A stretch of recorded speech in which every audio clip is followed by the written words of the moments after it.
All right. Greetings, everyone. This is Ryan Groney, and I'm a former United States Marine. That's how I usually introduce myself. And so, if you want to actually get a little bit more information about me, um, a good place to start is Diabetes Intro in my YouTube account, my YouTube channel. So go there if you want to know a little bit more about me and what I'm about. If you'd like to, if you like this video, give it a thumbs up, subscribe to my channel, please share it because it's very important. I also have if you'd like to support the work that I do, I'll go ahead and throw a link in the description to my PayPal. Now, so this is an extension. This is the last part of You Sowed the Wind. I got my videos got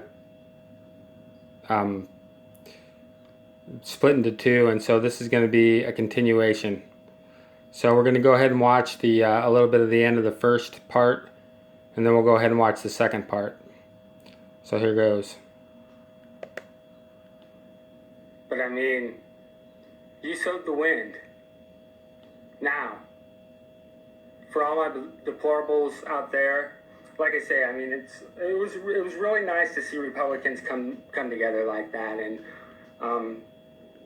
it was appropriate to take a moment to, to bask in that a little bit, to have our valedictory, so to speak. And so, but now it's payback time. Now it's payback, my friends. And so, but we're going to pay it back by paying it forward. This isn't a victim right here. This is not a victim. Okay, Judge Kavanaugh was the victim in that scenario. But this is a sexual assault victim. This is a domestic abuse victim. So let's listen to her. This is Karen Monahan. She's Keith Ellison's victim. Making her statement.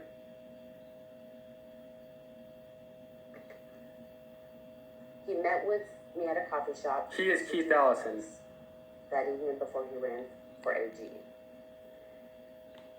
The conversation went straight to, hey, I noticed that you've been tweeting a lot, and about, abuse and the Me Too and, over months talking about, your own personal, talking about, your own same personal stuff about, you.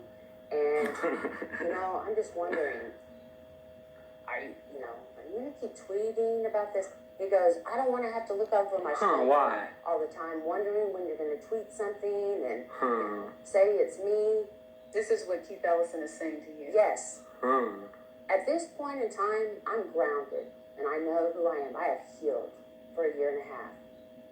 I looked straight at him. I said, I never ruined your career.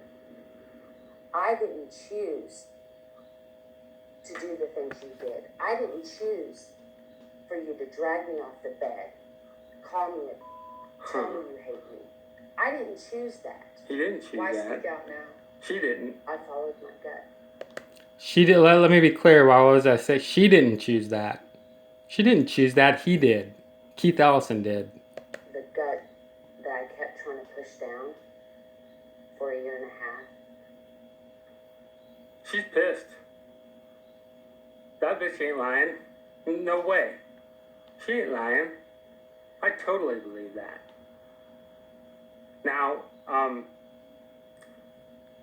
is a statement like that a justification for an investigation? Absolutely. Something like that.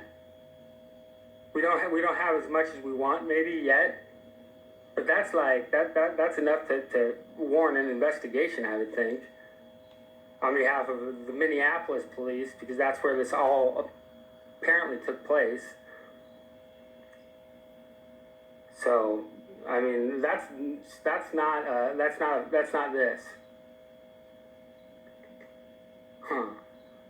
my God. Have you seen what my GoFundMe account is up to?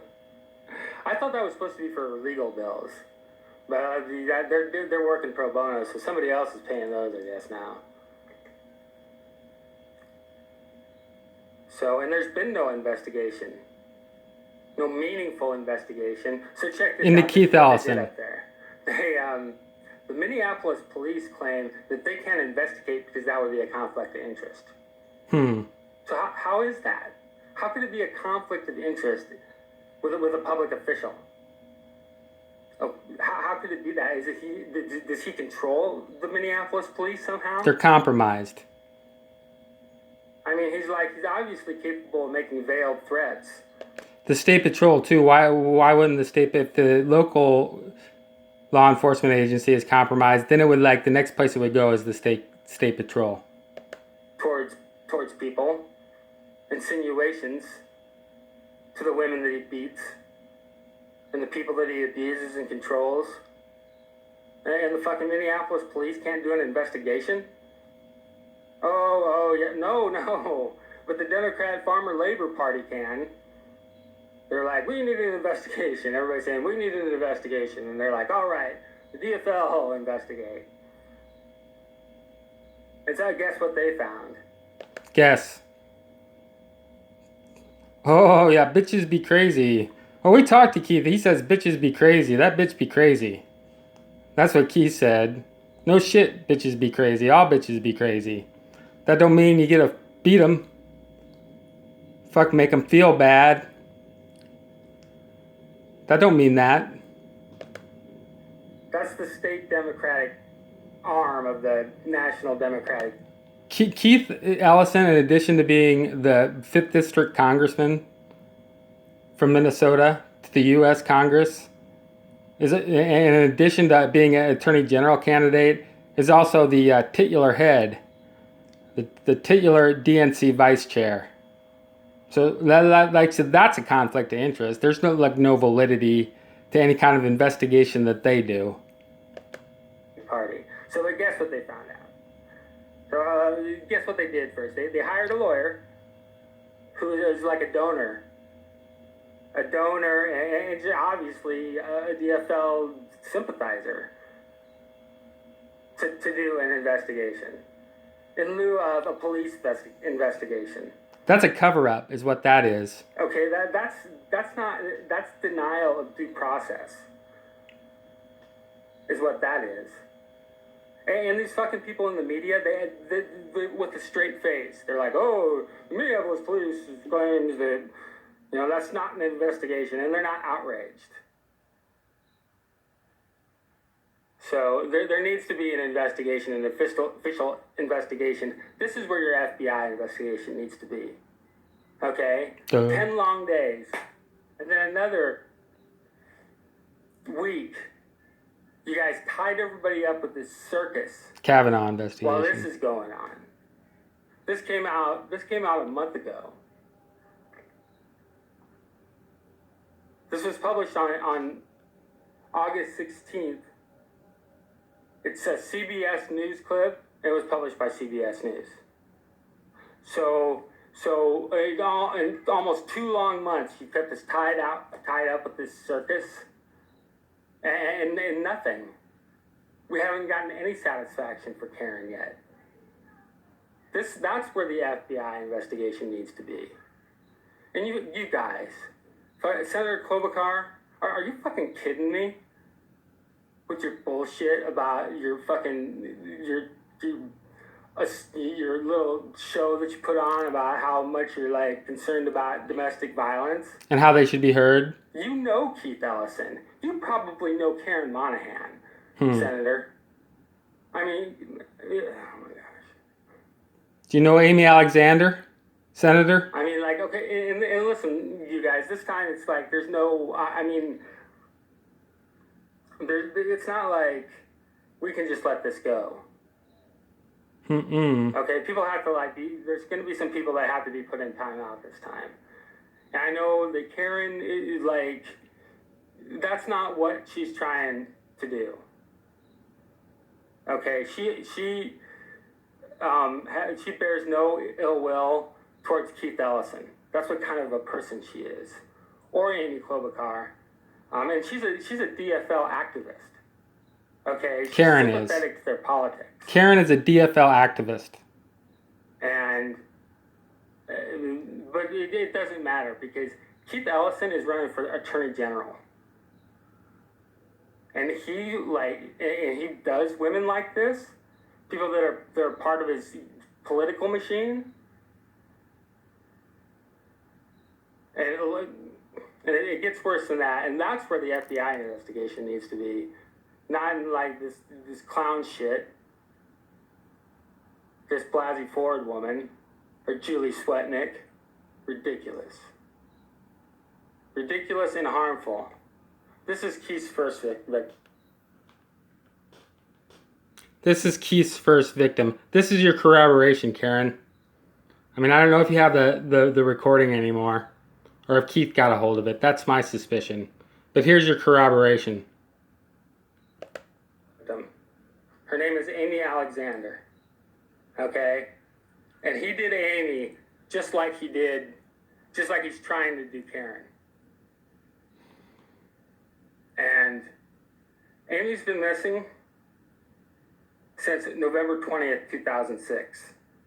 The last time she was seen was at a hearing that she had filed a restraining order against Ellison. Okay, now when women...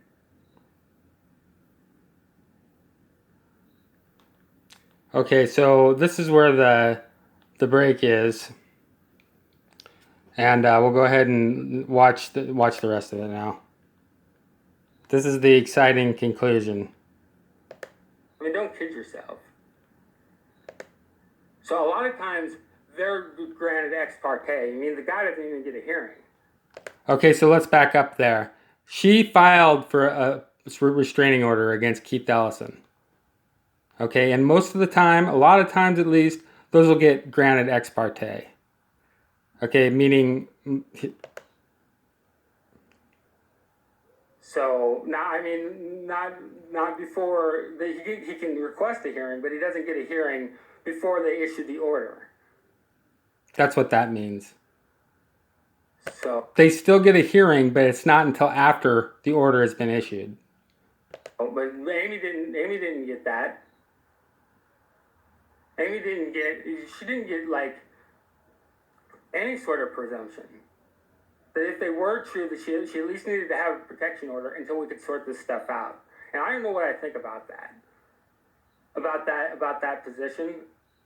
But I mean, you know, that's what the survivors should be believed. She wasn't believed, and she may not be a survivor. Okay, we don't know what happened to her. Amy might not be a survivor, and she called for an investigation after the initial incident occurred. Immediately. Practically immediately. No, immediately. And she called for an investigation at least 3 separate times. And she hasn't gotten her investigation.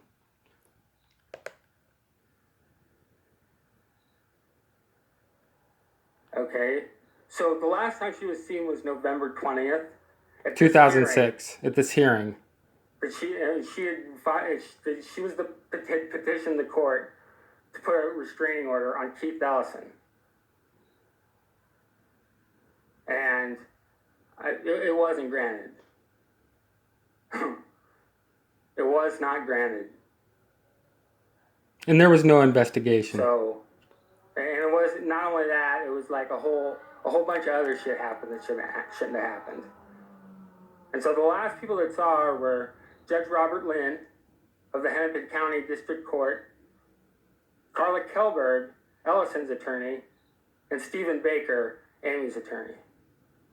Now, I don't even know, when someone petitions the court for a restraining order, okay, whoever the respondent is, whoever that's directed at, has to show up. They can't just not fucking show up. But you know what? It's not even really clear to me that Keith was there that day.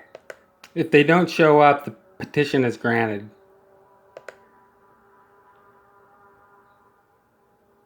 So, I don't know, you guys. Like, share, subscribe. Retweet the fuck out of it. Because because the story gets worse. Okay? And this is our payback for this bullshit, for this circus. We're gonna fucking find Amy. We're gonna find out what happened to her. Okay? And I know it's hard. I know it's hard because what happened to Amy has implications. I mean, of decades to come. So, give it a thumbs up, share it please, and help me, let's find Amy.